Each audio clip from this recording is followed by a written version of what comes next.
কাল এক অপূর্ব প্রশান্তিতে ভরা সময়। একটি সরু কাঁচা রাস্তা সোজা চলে গেছে দূর রাস্তাটির দুই পাশে। পাশাপাশি বয়ে চলেছে দুটি শান্ত পুকুর। জলের উপর কুয়াশার আস্তর যেন স্বপ্নের মতো এক ছবি। কিছুটা এগিয়ে গেলে সেই রাস্তা ঢুকে পড়েছে এক নিঃসঙ্গ গ্রামে। রাস্তাটির দুই পাশে ছায়াময় গাছের সারি, বাতাসে পাতার মৃদু শব্দ। কেউ একজন ধীরে ধীরে ভ্যান চালিয়ে যাচ্ছে, আর কেউ বা সাইকেলে চড়ে কাজে যাচ্ছে। সব মিলিয়ে এক জীবন্ত পরিবেশ।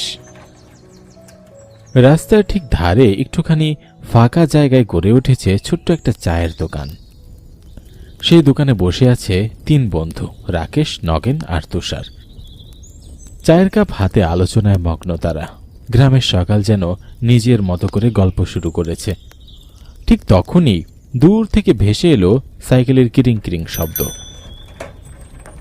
এগিয়ে আসছে ভূপেন, পিছনের কেরিয়ারে বাঁধা একটি থলে, চোখে চেনা হাসি। সাইকেলটা দোকানের একপাশে ঠেকিয়ে হাঁপাতে হাঁপাতে সে বসে পড়ল।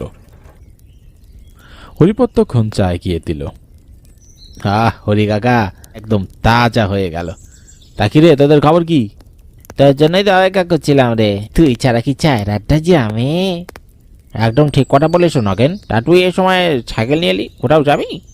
আরে আর বলিস না, আমার মাসির মেয়ের কাল বিয়ে। মাসির বাড়িও যায় না অনেকদিন। মায়ের সাথে জমি নিয়ে ঝামেলা হয়েছিল, কিন্তু দিদি আর চিঠি পাঠিয়েছে। এখন আর না গিয়ে পারি বল? তা আমাকে একটু বাজারে যেতে হবে, তাই সাইকেল নিয়ে বেরিয়ে পড়লাম। আর শোন, কাল সন্ধ্যায় তোরা তিনজন আমার সাথে যাবি, আগেই বলে দিচ্ছি কিন্তু। আরে তোর মাসির মেয়ের বিয়ে, সেখানে আমরা গিয়ে কি করবো বল? বাড়ি থেকে কেউ যাবে না রে, মায়ের অনেক রাগ, তাই তোদের নিয়ে যাব। কাল ঠিক সময় রেডি থাকবি, ঠিক আছে? কিছুক্ষণ আড্ডার পর ভূপেন উঠে দাঁড়ালো। চায়ের কাপটা খালি করে সাইকেলের হ্যান্ডেলে ঝুলিয়ে দিল থলেটা। ভূপেন সাইকেল নিয়ে চলে গেল গ্রামের পথ ধরে। সেই পথ পেরিয়ে পৌঁছে গেল বড় বাজারে। সারি সারি দোকান সেখানে। তার সোজা গন্তব্য পুরনো মিষ্টির দোকানে। দোকানের নাম নীলকান্ত মিষ্টান্ন ভাণ্ডার। দোকানের সামনে দাঁড়িয়ে আছেন দোকানদার নীলকান্ত, মুখে সেই চেনা হাসি। ভূপেন সাইকেলটা ঠেলে দোকানের সামনে গিয়ে দাঁড়ালো। কি গো নীলকান্ত কাকা, কেমন আছো? তা ভালোই আছি ভগবানের কৃপায়। কি লাগবে সেটা বললো। হ্যাঁ গো কাকা, আমার 5 কেজি মিষ্টি লাগবে, ঠিক আগামীকাল সন্ধ্যায়। হ্যাঁ, তুমি বানিয়ে রেখো। বাবা ভূপেন, তুই বড় আশা করে এসেছিস, কিন্তু এত ঝামেলা হয়ে গেল বল দেখি। কেন কাকা, কি হলো? আমি আজ রাতে একটা দরকারি কাজে শোয়ারে যাচ্ছি। কাল আস্তে আস্তে সন্ধ্যা হয়ে যাবে। কাল আমার দোকান তো বন্ধ থাকবে রে বাবা। ওহ কাকা, সত্যিই তো বড় মুশকিল হয়ে গেল। ভাবলাম তোমার থেকেই নেব। আচ্ছা কাকা, ঠিক আছে, আমি আসি। একটু চুপ করে দাঁড়িয়ে থাকলো, তারপর ধীরে ধীরে সাইকেলটা ঘোরালো। চেনা বাজারের কোলাহল পিছনে ফেলে হতাশ মনে সে আবার রওনা দিল। রোদ তখন একটু নরম। রাস্তার ধারে দাঁড়িয়ে থাকা গাছগুলো যেন চুপচাপ ভূপেনের মন খারাপটা বুঝে নিচ্ছে। পরের দিন সন্ধ্যা। আকাশের রংটা বদলে গিয়ে ধূসর কমলা ছোঁয়া পেয়েছে। গ্রামের কাঁচা রাস্তা ধরে এগিয়ে চলেছে একটি গরুর গাড়ি। গাড়ির উপর বসে আছে 4 বন্ধু, ভূপেন, রাকেশ, তুষার আর নগেন। সবার মুখেই মিশে আছে এক উৎসবের আনন্দ। গরুর গাড়িটা চলে যাচ্ছে। চারপাশে এই সন্ধ্যা যেন এক অলৌকিক শান্তির চাদরে মুড়ে দিচ্ছে পথটাকে। ভূপেন, বেশ ভালোই হলো রে, তোর সাথে গ্রামের রাস্তাটাও দেখা হলো। কি যে সুন্দর, ভালোই লাগছে। তা বলছে ভূপেন, আর কত দূর তোর মাসির বাড়ি? রাত তো বেশ হয়ে আসছে। আর বেশি দূরে নয়, আমরা রাত 11টার মধ্যে পৌঁছে যাব। দিদির বিয়ে তো আজ রাতেই হবে। গরুর গাড়িটা ধীরে ধীরে চলতে চলতে একসময় হঠাৎ দাঁড়িয়ে পড়ল এক বিশাল বটগাছের সামনে। এই গাছের বয়স 100 বছরের থেকেও বেশি হবে। সেই ছায়ার নিচেই বসে আছে গ্রামের বড় ছোট হাট বাজার। চারপাশে আলো ঝলমলে, সারি সারি দোকান দেখা যাচ্ছে। সব মিলিয়ে মনে হচ্ছে এ যেন এক মেলা বসেছে হাটে। তবে গরুওয়ালা রামু অবাক হয়ে বলে ওঠে, কি ব্যাপার, ওগুলো হঠাৎ থেমে গেল কেন? আরে কাকা, দেখছো না সামনে কি বড় হাট লেগেছে, কত আনন্দ করছে সবাই। কেন চল তো হাটটা একটু ঘুরে দেখি, আর আমার মিষ্টিও এখান থেকেই কিনে নেব। আরে চল, মজা হবে, মিষ্টির গ্রানে ভালোই লাগছে। ওদিকে যেও না তোমরা হঠাৎ রাস্তায় এভাবে গরু গাড়ি থেমে যাওয়া ভালো লক্ষণ নয়, শুভ। আরে কাকা, কি যে বলছো না তুমি, আমরা একটু ঘুরে আসি। তারা হাটের ভিতরের দিকে গেল। চারপাশে যেন মানুষের স্থল, একটা জীবন্ত নদীর মতো মানুষের ভিড় বয়ে যাচ্ছে, তবে কেউ কারোর সাথে কথা বলছে না। সবার আগে চোখে পড়ে বড় একটা মাছের বাজার। ছোট ছোট টিনের ড্রামে ঠাসা বিশাল সাইজের কাতলা, পাশেই চ্যাং মাছ, রুই মাছ, তাজা ঝকঝকে মাছগুলো যেন চোখকেই আরাম দিচ্ছে। এরপরেই পাশে সাজানো তরকারির দোকান, সেখানে টাটকা কচুরলতি, সবুজ পুঁই শাক, লাল শাক আর কচি ধান পাতার গ্রান বাতাসে এক অন্যরকম গ্রান তৈরি করেছে। সেখানে একটা মিষ্টির দোকানও দেখা গেল, সেখানে টসটস করছে রসগোল্লা। দোকানদার বলছে সন্দেশ, নাড়ু, কালোজাম, যেন এক একটা মিষ্টির রাজ্য। কিন্তু অবাক করার বিষয়, হাটটাতে কোনো মানুষের সমাগম নেই। সেই একই মানুষগুলো ঘুরপাক খাচ্ছে, আর কেউ কারোর সাথে কথা বলছে না। যেটা কিনছে শুধু তাই দেখা যাচ্ছে। কিরে শোন, আমার জানি কেমন সুবিধার মনে হচ্ছে না জায়গাটা। যে মানুষ যে দোকানে দাঁড়িয়ে জিনিস কিনছে সে সেখানে আছে, আবার একই জিনিস বারবার চাচ্ছে, আবার তরকারিওয়ালাও তাই করছে। আরে তোর মনের ভুল, তুই বেশি ভাবছিস। ভূপেন, চল মিষ্টির দোকানে ওই দিকটায় চল। মিষ্টির গ্রানে তোরা বুঝি হ্যাঁ ওই দিকেই যেতে যাচ্ছিস, চল চল। তারা হাটের এক কোনায় সবচেয়ে বড় মিষ্টির দোকানের সামনে গেল, কিন্তু এই দোকানদার চারপাশটা যেন একটু বেশি নীরব।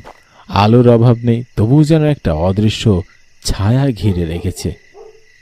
দোকানে সাজানো আছে অজস্র মিষ্টি, কালোজাম, খাজা, সন্দেশ, সবই অদ্ভুত, চকচকে আর নিখুঁত। দোকানের পিছনে দাঁড়িয়ে এক মিষ্টিওয়ালা, চুল খাটো, চোখজুড়ো অস্বাভাবিকভাবে বড় এবং গভীর। সে একটু হাসছে, তবে তার হাসিতে রক্ত জমাট বেঁধে আছে। কি বাবুদা, মিষ্টি খাবেন? না, এখন মিষ্টি খাবো না। 5 কেজি মিষ্টি প্যাকেট করে দাও তো। আমি মিষ্টি খাওয়াই, মিষ্টি নিয়ে যেতে দেই না। একটা অস্বাভাবিক অট্টহাসি দোকানটাকে কাঁপিয়ে তুলল। চারজনই হতভম্ব হয়ে তাকিয়ে রইল সেদিকে। এক অজানা আতঙ্ক যেন সবাইকে ঘিরে ধরেছে। আপনি কি বলছেন কাকা, কিছুই তো বুঝতে পারছি না। আপনি মিষ্টি খাওয়ান, নিয়ে যেতে দেন না, এটা মানেটা কি? এটাই এখানকার হাটের নীতি। আচ্ছা, আমি আপনাদের মিষ্টি দিই। আচ্ছা আগে দেন তো দেখি, গ্রান দেখে খেতে মন চাচ্ছে। আরে নগে এনে কি বলছিস, দেখছিস না লোকটা কেমন হাসি দিল? চল বলছি, চল এখান থেকে চলে যাই। তোরা সেই ছোটবেলার মতোই রয়ে গেলি। ওটা দেখতে একটু কেমন, কিন্তু তাকে তার দৈত্যের মতো লাগছে না।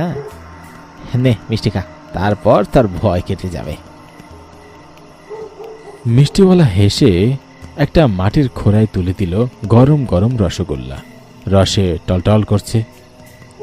কেনেন বাবুদা, আমার হাতে বানানো, সারা জীবন মনে থাকবে। চার বন্ধু একে অপরের দিকে তাকাচ্ছে আর খাচ্ছে। তারপর রাস্তার পাশে ছোট্ট একটা বেঞ্চে গিয়ে বসে। হালকা ঠান্ডা হাওয়া, হাটের কোলাহল দূরে মিলিয়ে যাচ্ছে। সত্যি অসাধারণ মিষ্টি।